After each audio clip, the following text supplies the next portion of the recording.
Bismillahirrahmanirrahim. Assalamualaikum warahmatullahi wabarakatuh. Salam santun, salam sejahtera. Selamat jumpa kembali di channelnya Bang Panggih. Hari ini saya akan bercerita tentang sedikit Candi Borobudur. Dan seperti biasa, sebelum saya mulai bercerita, jangan lupa dukung terus channelnya Bang Panggih dengan cara subscribe, like, dan komen. Menurut legenda, Candi Borobudur didirikan oleh arsitek bernama Gunadarma, tetapi secara historis hal itu belum diketahui secara pasti. Sedangkan sejarawan DGD de Kasparis dalam disertasinya yang diterbitkan pada 1950 memperkirakan pendiri Candi Borobudur adalah Smaratungga yang memerintah pada tahun 782 sampai 812 pada masa dinasti Sailendra. Tetapi menurut Kasparis, pembangunan Borobudur memakan waktu hingga setengah abad dan baru selesai pada masa putrinya, yakni Ratu Pramodawardhani. Arkeolog asal Belanda W.F. Sutherham menyebutkan bahwa Candi Borobudur dihiasi dengan lebih dari 2.500 panel relief dan 504 patung. Kubah pusatnya memiliki 72 patung yang berada di dalam stupa.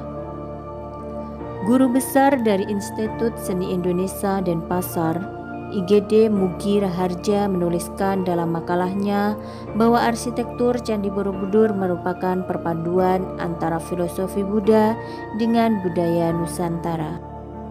Bentuk arsitekturnya yang setengah bola tersusun atas 3 tingkatan, yakni Kamadhatu yang dipenuhi relief manusia, dipenuhi hawa nafsu.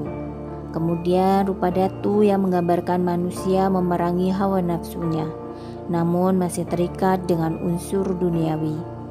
Sedangkan pada tingkat ketiga, Arupadhatu tidak lagi dihiasi dengan relief sebagai wujud tidak terikat dengan unsur duniawi.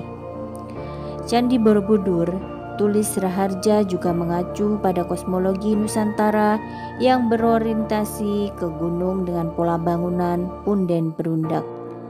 Dikutip dari kajian Balai Konservasi Borobudur, Candi Borobudur kemungkinan sudah tidak terpelihara sejak abad ke-10 Masehi, ketika pusat kegiatan berpindah dari Jawa Tengah ke Jawa Timur akibat terjadi letusan Gunung Merapi yang dahsyat pada tahun 1006. Berbagai literatur menyebutkan bahwa candi ini baru diketahui kembali keberadaannya oleh Thomas Stamford Raffles pada tahun 1814 yang saat itu menjabat sebagai Gubernur Jenderal di Jawa pada masa kependudukan Inggris. Publikasi UNESCO berjudul The Restoration of Borobudur menjabarkan bahwa Raffles mengutus H.C. Cornelius untuk meneliti informasi tersebut. Namun yang dia temukan adalah sebuah bukit yang ditumbuhi pepohonan dan semak belukar. Cornelius merekrut 200 orang warga desa sekitar untuk menebangi pohon dan menyingkirkan semak-semak. Penggalian itu berlangsung selama 2 bulan, tetapi beberapa bagian tidak bisa digali karena berpotensi runtuh.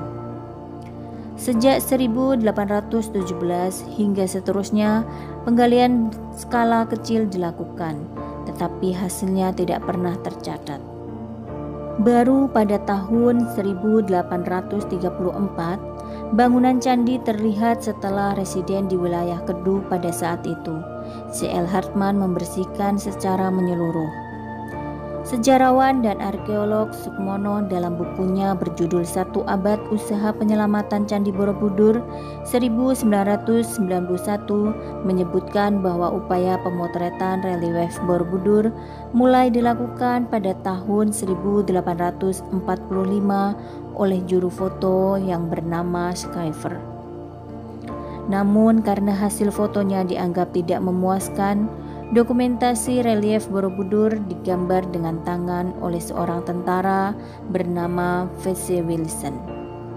sedangkan naskah yang menguraikan tentang Borobudur ditulis oleh Browmont dan disempurnakan oleh Lymans menjadi monografi resmi pada tahun 1873. Akan tetapi, sejarawan Peter Carey memiliki pandangan berbeda terkait siapa yang pertama kali menemukan kembali Candi Borobudur. Setelah berabad-abad monumen suci umat Buddha itu tidak diketahui keberadaannya. Menurut Carey, keberadaan Candi Borobudur telah diketahui oleh VOC pada abad ke-17 melalui seorang insinyur militer VOC asal Prusia bernama Carey Friedrich Reimer. Pada penghujung 1780-an, Reimer ditugaskan untuk mensurvei seluruh benteng VOC di Nusantara dan menemukan bahwa ada candi di lokasi Borobudur berada. Temuan itu dia tampilkan pada peta yang dibuatnya. Pada saat itu Borobudur diselimuti oleh tumbuhan, pohon, penuh dengan abu vulkanik dari erupsi Merapi. Menurut Carey, penemuan Raffles sendiri berlandaskan pada temuan VOC yang lebih dulu. Jadi tidak simsalabim Raffles menemukan. Dia adalah orang yang gemar menggembar-gemborkan kepentingan dari zaman Jawa diduduki Inggris dan kepentingan dia sendiri sebagai seorang ahli. Tugas dan pencapaian Inggris adalah untuk membersihkan itu, menjadikan Borobudur sebagai monumen yang lebih bisa dijangkau dan ditemukan oleh masyarakat umum. Namun mereka bukan yang pertama menemukan kembali. Kondisi Borobudur usai terbitnya monografi Lyman tidak membaik, justru terancam runtuh. Situasi ini memunculkan usulan untuk menyelamatkannya. Pada tahun 1882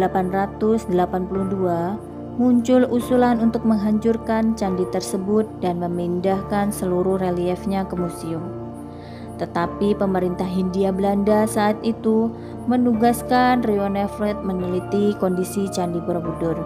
Hasilnya ternyata menunjukkan bahwa kondisinya tidak seburuk yang dibayangkan. Setelah itu, Ketua Masyarakat Arkeologi di Yogyakarta, J.W. Yerdman, menemukan bagian kaki candi dengan ukuran relief. Temuan itu memicu munculnya kesadaran bahwa diperlukan langkah nyata untuk melindungi Candi Borobudur.